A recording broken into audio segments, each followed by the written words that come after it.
Bienvenidos a Tiempos Modernos. La institución más valorada por los españoles siempre sistemáticamente es la Guardia Civil. No hay español que no sepa qué es la Guardia Civil, pero pocos saben cuándo y por qué nació. Hoy hablaremos de eso. ¿Cuándo, cómo y por qué nació la Guardia Civil? Si hubiera que pintar en un cuadro el paisaje de la España moderna, en algún lugar habría que poner inevitablemente un guardia civil. La Guardia Civil es un elemento esencial en la construcción del Estado español a lo largo del siglo XIX. Cuerpo de la policía altamente cualificado, de disciplina a toda prueba y espíritu militar, la Guardia Civil fue concebida para garantizar la seguridad ciudadana por encima de los cambios de gobierno y vertebrar físicamente el territorio nacional. Desde su fundación en 1844 nunca dejará de cumplir esas funciones. ¿Por qué fue preciso crear la Guardia Civil? Durante los primeros años del siglo XIX, a caballo de los estragos de la Guerra de la Independencia, la inestabilidad política y las guerras civiles, los campos de España quedaron literalmente infestados de bandoleros y en un estado permanente de inseguridad. Las desamortizaciones de terrenos rurales multiplicaron el problema. Reiteradas veces se intentó crear un cuerpo armado que garantizara la seguridad en el mundo rural, pero las presiones políticas trataban siempre de ponerlo bajo su control para convertirlo en milicia de partido o facción. Hasta que en 1844 el jefe del gobierno, Luis González Bravo, decide poner orden. Concibe un modelo de cuerpo militarizado de seguridad según el patrón de la gendarmería francesa, encomienda su puesta en marcha al general navarro Francisco Javier Girón y Ezpeleta, segundo duque de Ahumada, en coordinación con el ministro del Interior, el bilbaíno Mazarredo. Un navarro y un vasco, sí, crearon la Guardia Civil. El duque de Ahumada hizo más que organizar una fuerza de policía, concibió un cuerpo extremadamente selecto, profesional, sometido a una instrucción minuciosa, bien remunerado para la época, con una fuerte exigencia moral y severos criterios de excelencia personal.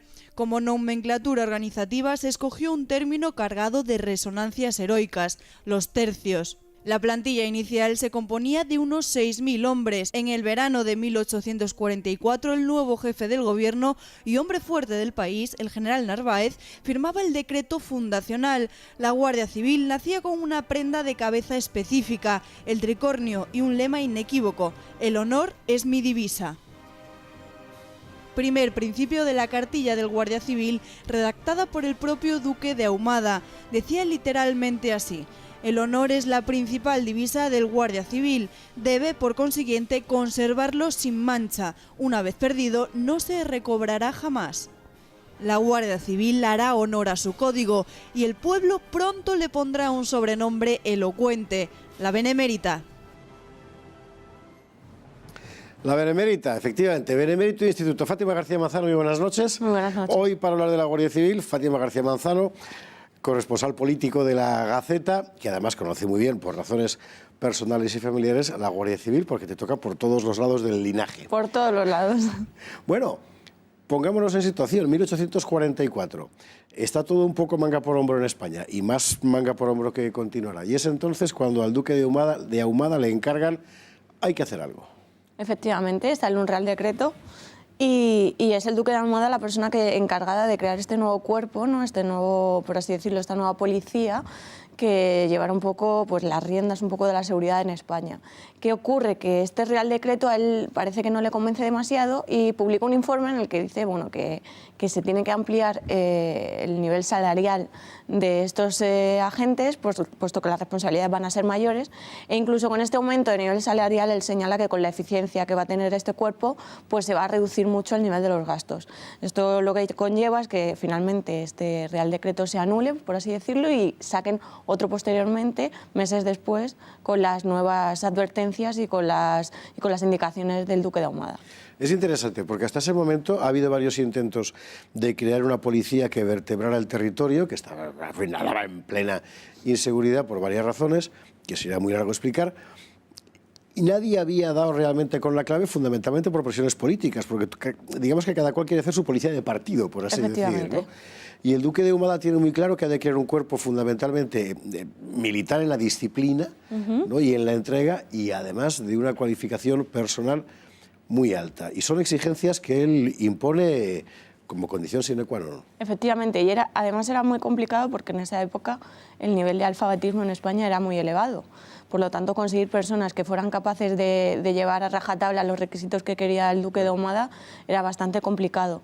Aún así lo consiguió, y lo consiguió precisamente, pues, como he señalado antes, con esa eficiencia y esa organización que él siempre intentaba demostrar, y con el que él, entre líneas, quería vender a la Guardia Civil.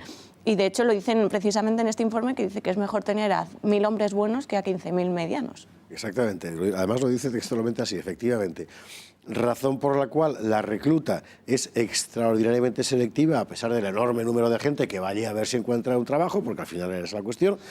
El duque de Ahumada impone sus normas, tarda en formar el contingente, pero tarda relativamente poco, y cuando lo tiene formado, la idea es desplegarlo por toda España y, en cierto modo, convertirlo en el esqueleto que va a vertebrar el territorio nacional. Efectivamente, en marzo sale este primer Real Decreto, que luego después se anulará y saldrá otro nuevo, pero ya en verano él consigue ya reclutar a todas, me parece que son 1.870 guardias civiles, que pasarán la instrucción en los cuarteles de Leganés y de Vicálvaro, porque tenemos que decir que todavía el colegio de guardias jóvenes todavía no estaba creado. Efectivamente, la que está actualmente en Valdemoro.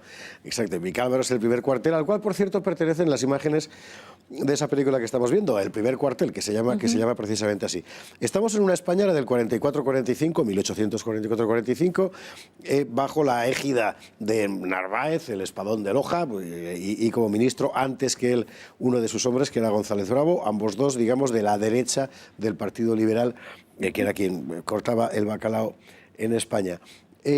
Narváez avala al duque de Ahumada, pero es muy interesante que Ahumada impone su criterio sobre los ministros sucesivos, incluido Mazarredo, que era de Bilbao, por cierto. Esto es importante decirlo, que es decir, el ministro de la Gobernación era vasco y Ahumada era navarro.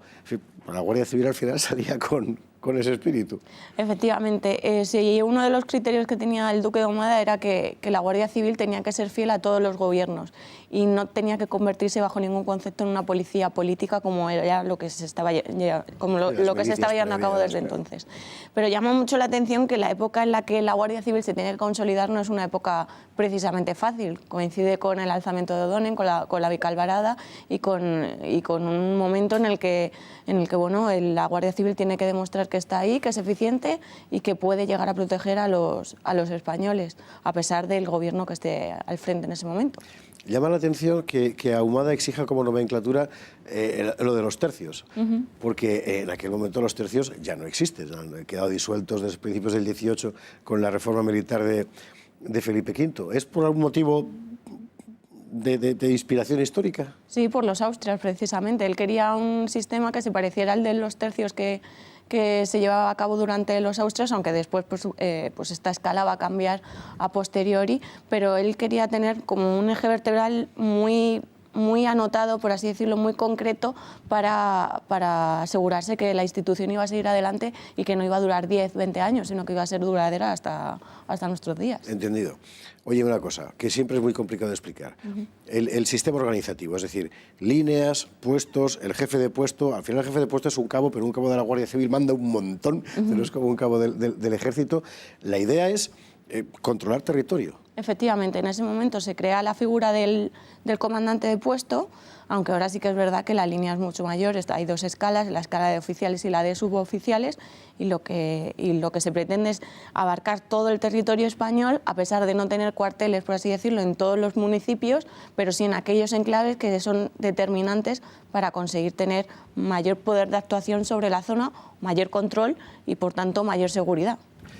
Desde el principio la Guardia Civil empieza a desempeñar funciones de seguridad de caminos, el bandolerismo todavía era una realidad y aún lo seguiría siendo muy pujante, de control de unos campos que la desamortización había dejado en la mano de Dios, literalmente, y además empiezan también con tareas de salvamento. Hay unas imágenes de una inundación en Barcelona terrible a finales del 19, donde va la Guardia Civil allí a echar una mano, o sea, el cuerpo multiusos. Efectivamente, una de las características de la Guardia Civil ha sido que no solo han intentado velar por la seguridad de los ciudadanos, sino que también han participado en muchas labores humanitarias, y en aquellos momentos también era así. Precisamente en estas inundaciones de Barcelona fueron uno de los cuerpos que más poder y que más capacidad de actuación tuvieron en ese momento. Cuando ves los primeros años de la Guardia Civil, que por cierto no vestían de verde al principio, sino de azul, o de verde vino un poquito más tarde, pero el tricornio sí que era ese que hemos visto en las imágenes. Cuando ves los primeros años, lo que más impresiona es que dure. Porque es una España en aquel momento en la que todo cambia según los gobiernos y además esa dinámica se va a intensificar. La Guardia Civil, sin embargo, se gana enseguida el aprecio de la gente. Eso es lo interesante. Efectivamente, un aprecio que sigue a día de hoy, y yo creo sinceramente que se debe primero al reglamento que crea el Duque de Ahumada, que sienta